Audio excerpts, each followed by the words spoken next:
Welcome to Rich Tribe. I'm John, and man, am I excited to jump right into today's explainer with you all. Hey everyone, Rachel here. Today, we are on a serious mission. We're going to completely demystify the whole idea of building a financial safety net, even if you are starting from absolute zero right now. Exactly. We are breaking down how to build an emergency fund, literally step by step. Stick around until the end, guys, because we aren't just throwing dry financial theory at you today. We've got a super practical roadmap to take you from feeling totally overwhelmed to basically becoming emergency-proof. All right, let's get into it. 60%. Just think about that number for a second. A study by IFNA reveals that 3 out of 5 adults, that is 60% of us, experience a sudden financial shock in any given 12-month period. We're talking mostly economic and health-related surprises popping up out of nowhere. That is a staggering statistic, John. It basically tells us that it's not a matter of if a financial surprise will hit you this year, but when. Spot on. And that's exactly why we're tackling this. You need a shield. So here's our roadmap for the explainer. First, why you need a fund. Second, setting your savings target. Third, budgeting on any income. Fourth, cutting costs and earning extra. Fifth, automating to accumulate. And finally, number 6, using and replenishing it. Section 1. Why you need a fund and the whole problem with life surprises. Look, an emergency fund isn't just some generic savings account. You really have to think of it as your financial umbrella. Because when life throws an unplanned curveball at you, a shattered car window, a sudden medical bill, a leaky roof, this fund is literally the only thing protecting you from plunging into high-interest credit card debt. It gives you incredible peace of mind. Okay, John, I totally hear you, but let me play devil's advocate for a second here, representing a lot of our viewers. What if my bank account is literally sitting at $0 right now? How can someone with absolutely no margin and no savings even begin to think about starting this journey?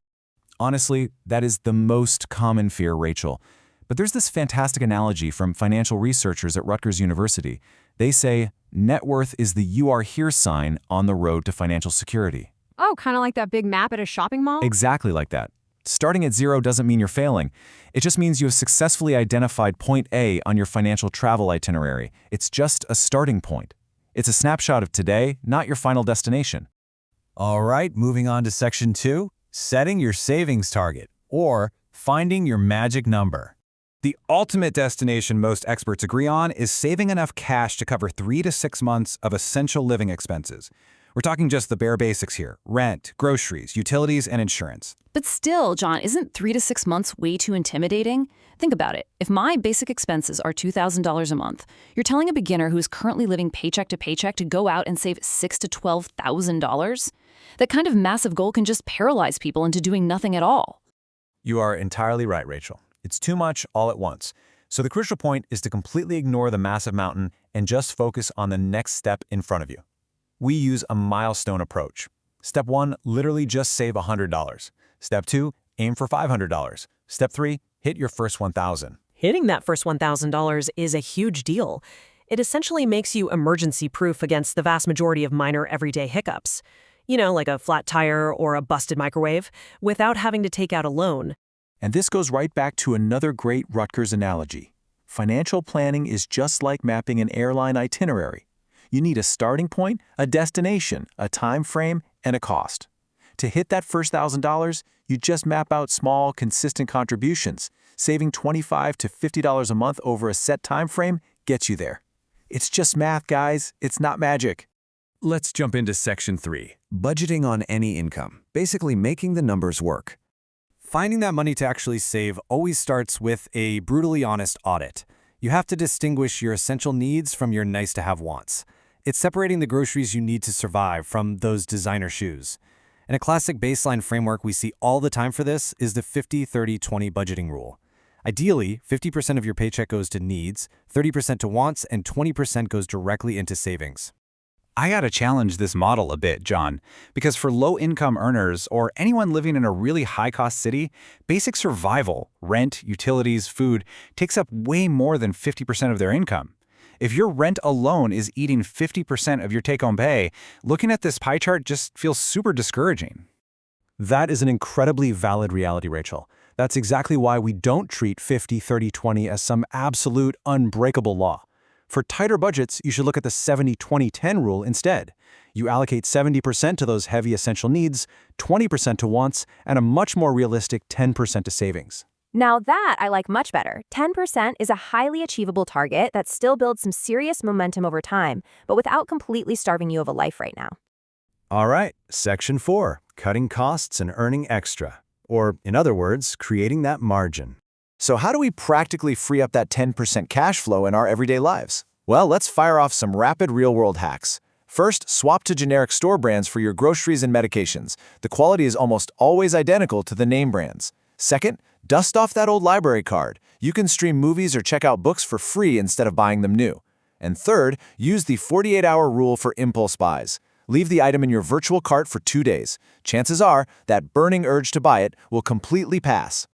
Those are so good. And I want to bring up some really specific examples from our sources today. The Party of One podcast highlighted how someone tracked their food and realized they spent $632 in a single month just on quick coffee runs and groceries. Doing an audit cuts that right in half. They also paused a paid language app for a quarter just to free up cash. Or, as Fulton Bank suggests, literally call your gym. If you ask to cancel a $55 membership, they might counteroffer with $25 a month. Bam, you just pocketed $30 for your emergency fund. But John, here is the really tough question. What if I have tracked my food, I canceled my gym, I paused my apps, and I cut my budget to the absolute bone, and I still have zero margin? Yeah, the hard truth is, you just can't out-budget a severely low income. At some point, you have to increase the input. Start a side hustle. Seriously, half of Americans have one right now. Sell your gently used clothes or electronics on Facebook Marketplace, eBay, or Poshmark. Right, or offer a service. Use the Rover app to walk dogs or TaskRabbit to go assemble furniture for people. Even working a side gig for just a few hours a week can generate the exact cash flow you need to hit that first $1,000 milestone. Section 5. Automate to accumulate. The set it and forget it method. Look, relying on sheer willpower to manually transfer money to savings every single month is a total trap.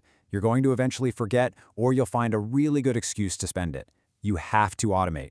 Here is the ultimate growth hack formula. Step 1, open a high-yield savings account. It needs to be totally separate from your checking so you aren't tempted to touch it and it actually earns you a bit of interest. Step 2, set up a recurring automatic transfer or split your direct deposit so a portion goes straight to savings on payday. Step 3, automatically route any windfalls like a tax refund or a work bonus straight into this fund. It really is the set it and forget it method. Automation just takes all the emotion and all the temptation right out of the equation. Absolutely. And hey, before we move to our final highly important point about when to actually use this money, make sure you subscribe to Rich Tribe's channel, like, comment, and share. It really helps us keep bringing you these deep dive explainers. Okay, our last stop, Section 6, using and replenishing it. Basically, when to break the glass.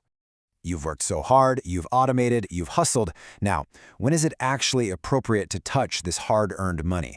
I have to ask playfully here, if my absolute favorite designer shoes go on a massive once-in-a-lifetime sale, or my living room TV suddenly dies right before the big game, do those count as emergencies? Nice try, Rachel, but no way, absolutely not. We have to strictly define true financial shocks here. An emergency is something necessary, urgent, and completely unexpected. We're talking a sudden, massive medical bill, an urgent car repair, like a blown tire you need to fix to get to work, sudden job loss, a major home repair, like a leaking roof. Got it. So not lifestyle desires, and definitely not easily replaceable tech. Exactly. And here's the absolute most important rule. If you do face a true emergency and you use the funds, rebuilding that balance becomes your immediate, absolute top priority. You just start the steps all over again. So we want to leave you with this final provocative thought. Take a hard look at your finances today. Are you emergency-proof? What is the very first step you are going to take today? Are you going to go audit that grocery bill, call your gym, or maybe set up an automatic transfer for just $25? Whatever it is, do it today. Because every single dollar you save is a dollar your future self will thank you for. Thanks so much for joining us on Rich Tribe, and we will catch you in the next explainer.